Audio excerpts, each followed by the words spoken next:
Guys welcome back to my YouTube channel.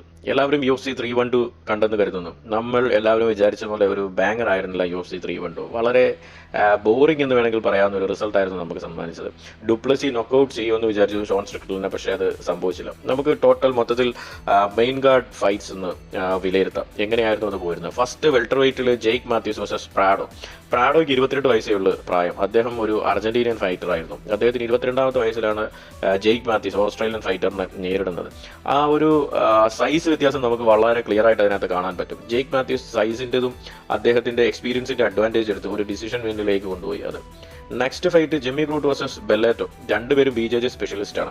Jimmy ക്രൂട്ട് കുറെ നാളുകൾക്ക് ശേഷമാണ് ഫൈറ്റ് ചെയ്യുന്നത്. 2 വർഷം അദ്ദേഹം ഒക്ടഗണിൽ നിന്നും ഒരു ഓഫ് എടുത്തിരുന്നു. അതിനുശേഷം ഫൈറ്റ് ചെയ്യാൻ വന്നതാണ്.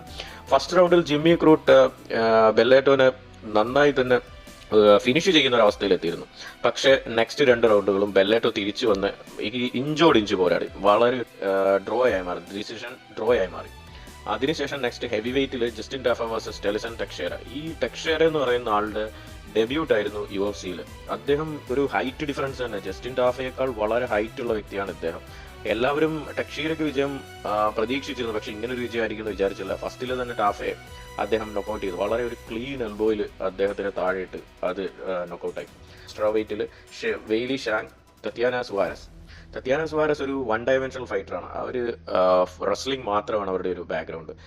ഷാങ്ങിനെ റെസ്ൽ ചെയ്ത് തോൽപ്പിക്കുമെന്നാണ് ഭൂരിപക്ഷം പേരും കരുതിയത്. പക്ഷേ ഷാങ് വെയ്ലിയുടെ ഒരു ടേക്ക് ഡൗൺ ഡിഫൻസ് വളരെ അമേസിംഗ് ആയിരുന്നു എന്ന് വേണം പറയാം. അവർ വളരെ നന്നായിട്ട് തന്നെ സുവാരസിന്റെ എല്ലാ ടേക്ക് ഡൗണുകളും ഡിഫെൻഡ് ചെയ്തു. വെയ്ലി വളരെ നന്നായിട്ട് തന്നെ ഫൈറ്റിനെ സ്റ്റാൻഡപ്പിൽ കൊണ്ടുപോവുകയും ഔട്ട് സ്ട്രൈക്ക് ചെയ്യുകയും അവസാനം ടോപ്പ് പൊസിഷനിൽ വെയ്ലി സുവാരസിന്റെ ടോപ്പ് പൊസിഷനിൽ വരികയും സുവാരസിനെ നന്നായി തന്നെ ബീറ്റ് ചെയ്യുകയും ചെയ്തു. മെയിൻ ഇവന്റിലേക്ക് വന്നു കഴിഞ്ഞാൽ ഡുപ്ലസിസ് വേഴ്സസ് സ്ട്രിക്ലൻഡ്. ശരിക്കും സ്ട്രിക്ലൻഡ് എങ്ങനെ അഡസാനിയനെയും ബാക്കി ഉള്ളവരെയും തോപ്പിച്ച് എങ്ങനെ ഇങ്ങനെ ഒരു ഇത് നേടിയെന്ന്, അതായത് ലാസ്റ്റ് അഡസാനിയനെ തോപ്പിച്ചു, അതിനുശേഷം നമ്മുടെ ഹോളോകോസ്റ്റയെ തോപ്പിച്ചു.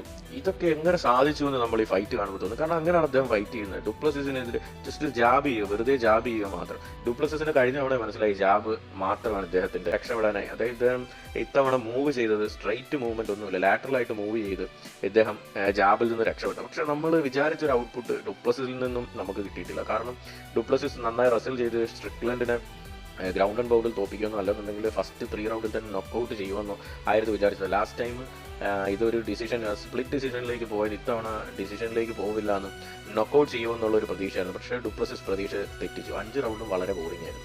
ലാസ്റ്റ് 4th റൗണ്ട് മാത്രമാണ് കുറച്ചൊരു ഇൻട്രസ്റ്റിംഗ് ആയിട്ട് തോന്നിയത്. 5th റൗണ്ടിൽ സ്ട്രിക്ലൻഡ് ശരിക്കും പറഞ്ഞാൽ 5th റൗണ്ടിൽ ഡിഫൻസീവായി പോയിന്റിൽ തോറ്റിരിക്കുന്ന സ്ട്രിക്ലൻഡ് പിന്നെയും ഡിഫൻസീവായി തന്നെ ഫൈറ്റ് ചെയ്തു. ഇതിൽ ഡുപ്ലസിസിന് അത്ര കുറ്റം പറയാൻ പറ്റില്ല. കാരണം സ്ട്രിക്ലൻഡിന്റെ ഒരു ഫൈറ്റിംഗ് സ്റ്റൈൽ വെച്ച് ആർക്കും ഒരു എന്റർടൈനിങ് ഫൈറ്റ് കിട്ടാൻ വളരെ പാടാണ്. അത് ആകെ അഡസാനിയ ഫൈറ്റിൽ മാത്രമാണ് അദ്ദേഹം കുറച്ചൊന്ന് ആക്റ്റീവ് ആയത്. ബാക്കി എല്ലാ ഫൈറ്റിലും ഇതേപോലെ തന്നെയാണ് അദ്ദേഹം ഫൈറ്റ് ചെയ്യുന്നത്. ജാബുകൾ വെച്ച് ജയിക്കാൻ നോക്കുക. എന്തായാലും നമ്മൾ ഉദ്ദേശിച്ച ഒരു ഔട്ട്പുട്ട് കിട്ടാത്തൊരു UFC 312 ആണ്. നമുക്ക് അടുത്ത UFC 313ലേക്ക് വെയിറ്റ് ചെയ്യാം. നല്ലൊരു ഫൈറ്റ് മൊത്തത്തിൽ ലഭിക്കുമെന്ന് വിചാരിച്ചു.